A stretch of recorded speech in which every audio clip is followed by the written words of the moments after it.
Sir சீக்கிரம் பேசிட்டு போங்க சார், இஷ்யூ ஆகிட போகுது. இதோ இப்போ வந்துடுவாங்க. வாங்க சார். சார் வணக்கம் சார். வாங்க மிஸ்டர் கதிர் ப்ரோ. நம்ம எப்போவுமே மீட் பண்ணுற சூழல் ரொம்ப டிஃப்ரெண்ட்டாக இருக்குல்ல? உட்காருங்க தம்பி. இல்லை கதிர் யாருன்னு தெரியலையா?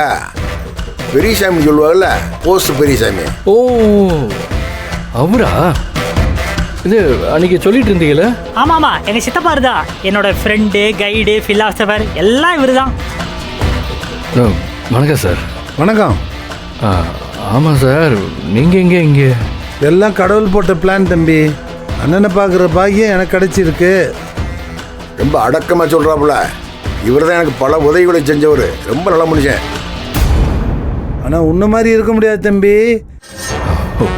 தம்பினா கதிர் மாதிரி இருக்கணும்னு ஊரே சொல்லுத. முல்லை உன்னை பற்றி நிறைய சொல்லியிருக்கான் தம்பி.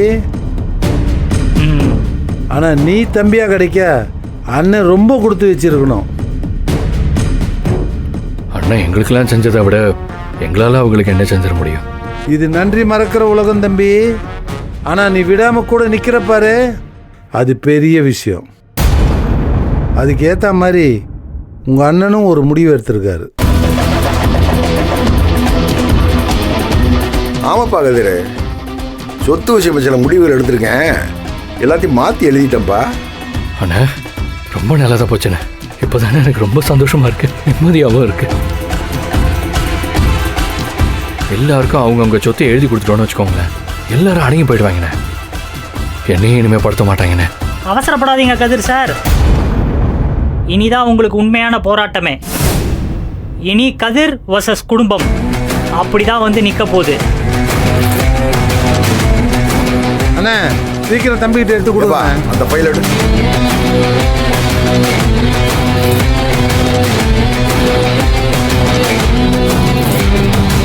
பெரியசாமி உதவியால் எல்லா ரெக்கார்டையும் பக்காவாக ரெடி பண்ணிட்டப்பா. இந்தா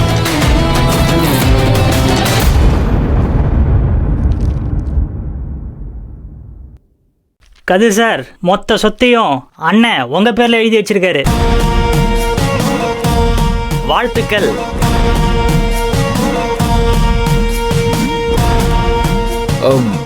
அண்ணா என்னென்னது வேணாண்ணே, பிடிங்க. என்னண்ணே இதெல்லாம்? சத்தியமாக எனக்கு இதெல்லாம் வேணாம். தம்பி என்ன பண்ணுறப்பா நீ? உன்னை முழுசாக நம்பி எழுதியிருக்காருப்பா. ஐயோ அதெல்லாம் இல்லை சார், சொத்தெல்லாம் வேண்டாம். எனக்கு அது மேலே ஆசைலாம் எதுவும் இல்லை சார். எனக்கு எங்கள் அண்ணன் வெளியே வரணும், எங்கள் குடும்பம் ஊர் முன்னாடி நல்லா தலை நிமிர்ந்து நடக்கணும் சார். அதான் சார் வேணும், அவ்வளோதான். நீங்கள் வெளியே வந்த போதுண்ணே, சொத்தெல்லாம் எதுவும் வேண்டாம். சொத்து வேண்டாம், ஒரு மண்ணு வேண்டாம். இங்கே கொடுங்க, அதை நானே கிழிச்சு போட்டுறேன். என்ன காரியம் பண்ற? கதிரே, இந்த விஷயத்துல என் பேச்சுக்கு மறு பேச்சு நீ பேசக்கூடாது. உன்னை என் தம்பியா நினைக்கலடா, என் பிள்ளையா நினைக்கிறேன். என் மேல உனக்கு மரியாதை இருந்துச்சுன்னா வாங்கிக்கோ, இல்லைன்னா என்னை பார்க்க வராது.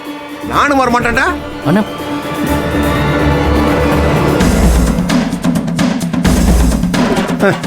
ரொம்ப ஆச்சரியமா இருக்குப்பா.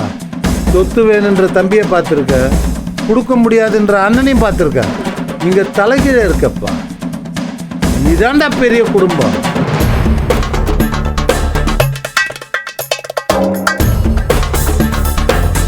அண்ணன் சொல்றதை கேளுங்க தம்பி. இதெல்லாம் உன் கண்ட்ரோலில் இருந்தால் தான் வீட்டில் இருக்கவங்களும் உன் கண்ட்ரோலில் இருப்பாங்க. உங்கள் அண்ணன் சீக்கிரம் வெளியே வந்துடுவார். அது வரைக்கும் உனக்கு சப்போர்ட்டாக இருக்கட்டும். இது இந்தாப்பா வாங்கிக்கடா. யோசிக்காதீங்க கதிர், சொர்க்க வாசல் திறந்துருக்கு, அதை நீங்களே மூடிடாதீங்க. வாங்கிக்கோ.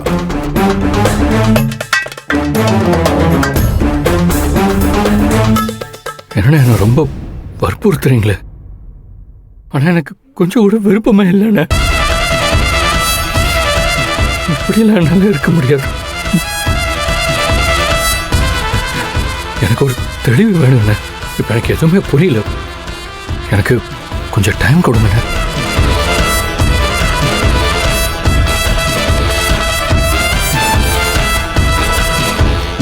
எப்படி இப்போ வந்துடுறேன். என்னடா என்ன வர போற? வந்துடுறேன், இதை பிடிங்க, வந்துடுறேன், 10 நிமிஷத்தில் வந்துடுறேன். சரி, ஒரு நிமிஷம் அப்படி.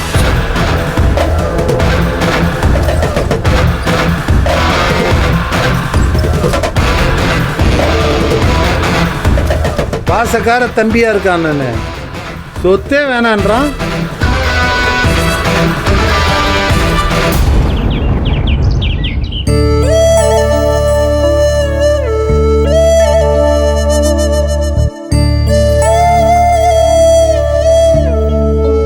நீ காப்பி குடிச்சியா?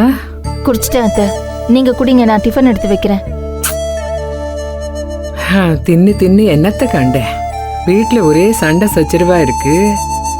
ஆனா ஒண்ணு, பெரியவன் வெளியே வந்தாதான் இதுக்கெல்லாம் ஒரு முடிவு வரும் போல இருக்கு.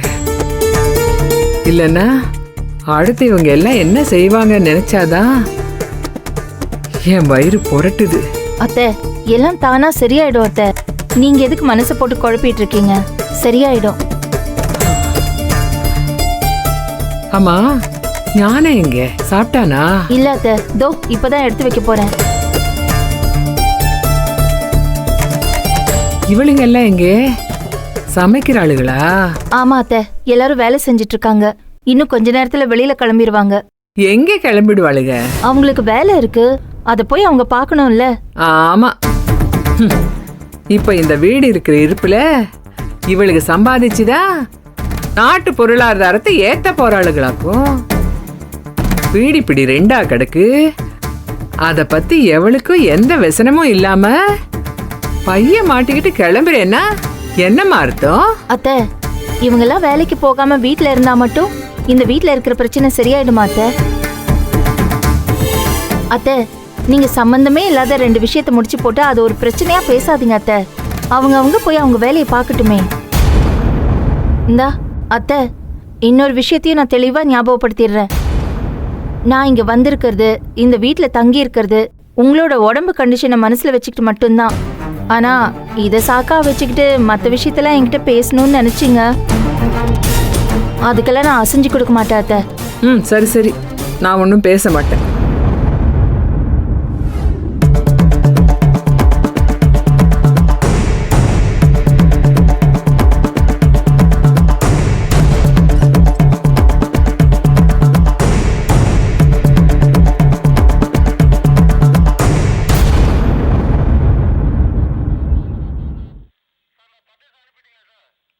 சார், அது கொடுங்க.